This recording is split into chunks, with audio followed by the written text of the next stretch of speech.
Olá pessoal, voltando aqui agora a fala da ferramenta. Eu tinha mostrado já a tela das consultas em cima da base do DuckDB e vamos ver agora o gerador de DuckDB, tá? Eu vou tentar mostrar cada um dentro do seu quadradinho aqui, primeiro o DuckDB, depois o arquivo Parquet.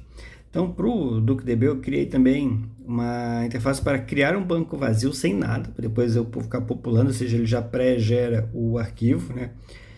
Eu posso por aqui localizar um DuckDB que já esteja na minha máquina em uma outra pasta, e dessa forma eu já trago, defino ela como padrão dos trabalhos, ou seja, o padrão ela fica aqui como primeira opção, além do local. Esse local é da ferramenta, né? Essa basezinha dela de parâmetro de configuração. Então eu posso colocar aqui um DuckDB que eu selecionar de dentro da minha máquina, como está nesse caso aqui, esse desse controle de portaria, e deixo ele como padrão ativo, e toda vez que abrir a janela ele já vai aparecer direto lá. Por aqui eu posso simplesmente localizar o arquivo, uma vez localizado, pronto, né? Marcar em gerar vazio, e eu tenho um arquivo pronto para adicionar tabelas e iniciar um novo projeto em cima dele. Vou minimizar esse cara por enquanto e vamos agora para o arquivos, a tela de consulta do Parquet. Segue o mesmo layout padrão, né? Ela vai ter um pouco mais de itens aqui. Eu tento explorar o meu modelo de lake, né, para esse tipo de arquivos, né? Ou seja, até para explicar, né, um pouco da dinâmica. A minha empresa, como todas as outras, tem todas as suas restrições de rede, as suas políticas de acesso e os seus terminais de acesso cada vez mais lentos. Então, para eu acessar a base de produção da empresa, eu preciso conectar na VPN, da VPN eu vou para um TS, desse TS eu vou para outro TS, assim para outro TS, e até chegar na máquina que tem lá em que eu posso fazer essa consulta direto. Devido a essa latência, é muito chato ficar desenvolvendo por lá. Então, o que eu faço? O que eu fiz? Os bancos normalmente são Oracle. Eu criei um robô que extrai os dados das tabelas com o filtro da data. Então, eu tento sobrecarregar o menos possível, porque eu não fico fazendo uma varredura no histórico inteiro da base. Eu só pego os status que me interessam, né, dos dias anteriores. Então, todo dia ele vai populando esse arquivo. Até mostrar aqui como funciona esse lake. Aqui ele está carregando, né? Ele se baseia no Google Drive, então, ou seja, a aplicação que eu criei lá, o robozinho que eu criei lá, ele extrai os dados e sobe eles no Google Drive. Essa ferramenta vai, se conecta nesse Google Drive, lê uma lista, né, que fica dentro da ferramenta com os arquivos que eu já baixei, para validar se o arquivo se encontra, se não se encontra, se ele está atualizado ou não. Uma vez que está tudo certo, né, ou seja, eu quero atualizar o meu repositório, por assim dizer, né? Vou lá, atualizo e pronto, ele vai começar agora a popular os dados. Deixa eu minimizar aqui também. Como eu falei, tudo tem a saída do log, né? Então eu tenho uma informação aqui de todos os arquivos que ele está atualizando. Ele está atualizando 7 arquivos, está indo no Drive, trazendo para a máquina, jogando já direto na pastinha que eu preciso. Então, nesse momento, o meu lake, por assim dizer, né, já está disponível. A pasta com todos os meus dados estão lá, passando agora apenas eu fazer a consulta em cima deles. Que eu acho que eu vou fechar, não vou deixar aberto não. Se eu abrir essa janela, ele vai repetir o processo todo de novo. Ele vai ler de novo o Google Drive e vai listar se os arquivos estão atualizados ou não. Para fazer a consulta, eu posso como eu falei, já tenho uma abinha do Lake, então eu já vou ter uma visão aqui dos arquivos que eu quero fazer a leitura, né? Se eu posso simplesmente clicar neles aqui, jogar os dados para lá e pronto, faço a consulta igual eu mostrei lá no DuckDB. Tem essa parte de box que eu vou entrar aqui ainda para mostrar, mas eu vou usar aqui como teste o arquivo que a gente já estava usando lá, que é aquele da base que o ChatGPT criou para mim. Então, pelo meio da ferramenta, eu venho aqui, vou abrir um arquivo Parquet externo, vou localizar, eu usei para isso o gerador, que é esse cara que eu criei aqui, né? Que ele pega com base no CSV, ele cria um arquivo Parquet. Até mostrar ele aqui também. Deixa eu fechar a janelinha primeiro, que ela está bloqueando o foco. Então, eu posso localizar o arquivo, adicionar ele à biblioteca, que ele vem para essa biblioteca arquivos, né? Ou não.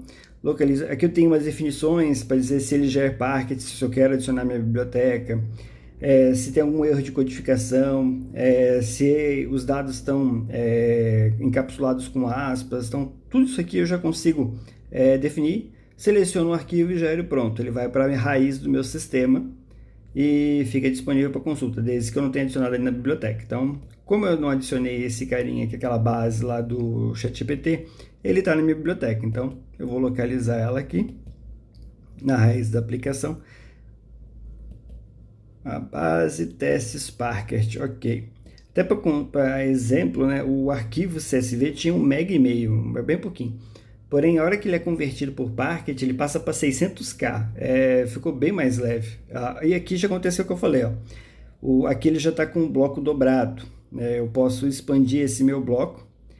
Aqui ele está pedindo para aqui, desculpa. Eu posso expandir o meu bloco e visualizar a consulta que está ali por trás, né? Ou seja, quando eu selecionei lá o arquivo, ele usou todo esse caminho, ou seja, dentro do DuckDB eu posso fazer um comando chamado read parquet, posso fazer também para CSV, podia ser read CSV, e passo o caminho completo do arquivo até onde ele se encontra. Então, nesse caso aqui, eu selecionei o arquivo, né? Esse aqui é o meu método de dobramento, ou seja, né, eu posso encurtar ele, em vez de ficar aquele caminho inteiro, ele fica como se fosse uma nomenclatura pequenininha, né, circundada pelo sustenido. Em blocos, a chave já está aqui, ou seja, né, o meu Parquet externo, ele está aqui. Se eu clico, ele vai me trazer tudo que tiver aqui. Se eu tivesse mais de um bloco, né, mais de um dobramento no mesmo select, ele também estaria listado aqui uma após a outra. E eu ainda posso, se eu quiser, repor, né, a SQL. Eu posso transformar a consulta totalmente na visão SQL sem esse dobramento aqui. Esses arquivos, eles já são um outro, essa é uma questão de gerenciador de arquivos, tá? É o modelo em que eu criei de ordenação de arquivos e projetos. Em tese, está tudo numa pasta só, o que me limita a colocar o nome de arquivo por extensão de forma única, e não ficar repetindo ele. Mas tem as regras aqui dentro para evitar que isso aconteça. Mas por que eu fiz isso? Porque eu queria uma pasta. A ideia do projeto é que eu acessasse esse mesma aplicação Miravision de máquinas diferentes, né, das que eu utilizo. Não, tipo outras máquinas. Eu levo o Note, eu chego aqui em casa e quero trabalhar no meu computador de mesa, ou quero abrir na seção Termux aqui do meu tablet, e aí os arquivos se manterem sincronizados. Funcionou muito bem, mas eu acabei não utilizando tanto, eu acabei fazendo as coisas muito no Note, né? Eu dediquei mais do que fazer no computador de mesa. Então eu acabei meio que desativando essa função e mantive só a função Lake, que ficou mais interessante para mim de eu criar na máquina um repositório dos arquivos. Então, aqui, como eu falei, ele vai trazer o arquivo compacto. Eu vou até repor ele aqui, só para vocês verem como fica tudo numa select só, né? Tirei, pronto. Ele está exibindo a linha completa aqui de como é o comando.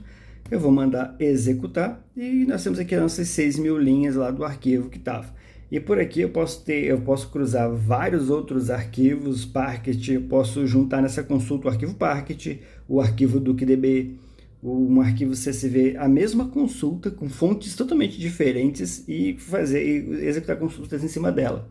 Eu acabo fazendo muito isso, às vezes quando eu tenho já tabelas e definições de paras de modalidade, de paras de unidades, entre sistemas diferentes. Nós temos o WMS, tem uma informação de identificação de unidade de produto de um jeito, o TMS de outro, o RP de outro, então cada um tem a sua diferença, e aí eu faço essas tratativas. Aqui dentro crio outras tratativas também, nomes resumidos para algumas situações. Então eu vou criando esses arquivos Parquet, quando eu preciso eu vou acionando ele, vou chamando, né? E é muito leve, tá? É muito leve mesmo. Eu aconselho quem gosta dessa parte de dados que não trabalhe com arquivo Parquet, que faça essa experiência. Vocês não tem que se arrepender, não tem mesmo. Então, baseado na mesma estrutura, né, eu posso também exportar esses dados para uma view, para fazer outra subconsulta sem alterar minha select principal, ou para pesquisar se um valor que eu queria que estivesse retornando está retornando, sem ter que ficar filtrando tantas linhas. As saídas de CSV para saídas por outro sistema, para ser transportadas para alguém. E aqui vem, dentro dessa busca aqui, eu tenho meu arquivo de selects, como eu falei, né, dentro do gerenciador de arquivos. Eu posso fazer a consulta por uma lista, então ele meio que ignora a estrutura de pastas e vai mudando com base no nome, ou faz a leitura de pastas, salvo as queries que eu estou criando. E também, né, eu fiz o que eu mostrei aqui no começo, que era puxar um arquivo Parquet de uma outra pasta, como se fosse aqui nativo. Entrando dentro da questão do gerenciador de arquivos, tá? Então, ele é um gerenciador, tem aqui as pastas principais, então eu criei uma biblioteca para queries, para quando eu faço alguma coisa, eu fiz uma coisa diferente nessa, de um substring, de retirar objetos de dentro de um campo, filtrar de um lado para o outro. Então, eu vou criando esses projetinhos guardados aqui, para eu lembrar mais para frente, se eu tiver com dúvida, como eu fiz tal coisa, eu venho aqui e consulto. Então, tem utilizando datas, cálculos, as configurações da aplicação, né, tem uma pastinha ali para guardar, diversos, e as queries com a dobra, que são essas que eu estava fazendo aqui. Posso deixar também guardado parquets temporários, que são que eu vou usar para algum projeto ou não, queries temporárias, os projetos, né, que são o principal aqui, que é porque eu quis montar essa estrutura. Então, cada um dos projetos que é me solicitado, eu vou criando os seus arquivos de select, os arquivos dos DuckDBs, tudo que eu for montando, eu vou criando essa pastinha e vou guardando dentro dela aqui os dados. Eu posso clicar em portaria, então eu vou ter as configurações, adicionar a configuração, atualizar os dados, ler o histórico com base no CSV. Esse cara aqui do portaria é um projeto bem legal, é bem divertido. Ele é a gambiarra da gambiarra, é uma forma de contornar uma série de dificuldades e problemas, né? Como eu até expliquei, né? Eu uso o Google Drive por conta das limitações de rede da empresa. Então é uma forma de eu ter acesso aos dados, poder trabalhar nele sem ter que ficar o tempo inteiro entrando na VPN, saindo e me frustrando com as desconexões constantes da ferramenta.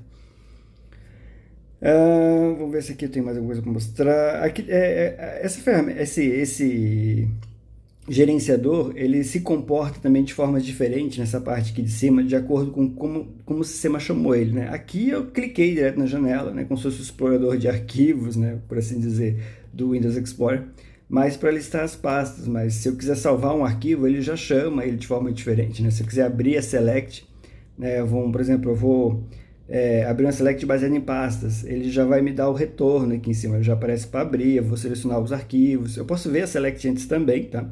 Eu vou pegar um exemplo aqui, essa aqui que eu falei do histórico que eu leio CSVs, né? Eu vou abrir aqui só para ter uma visão, então ele vai mostrar direitinho a consulta, eu posso já mandar ela abrir na minha IDE, já abriu aqui, tudo certinho, né? Só que não vai rodar porque essa base não tá docada, essa pasta aqui, na verdade, ela não está mais nesse local, né? Eu fiz a select só para teste, depois joguei ela para o local definitivo dela lá para poder fazer os outros testes.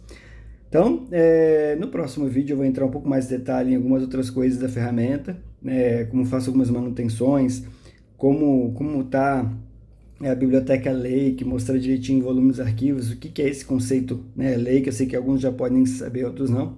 Mas aí é questão já para o próximo vídeo. Então, agradeço todo mundo que veio até aqui e eu vejo vocês na próxima. Obrigado.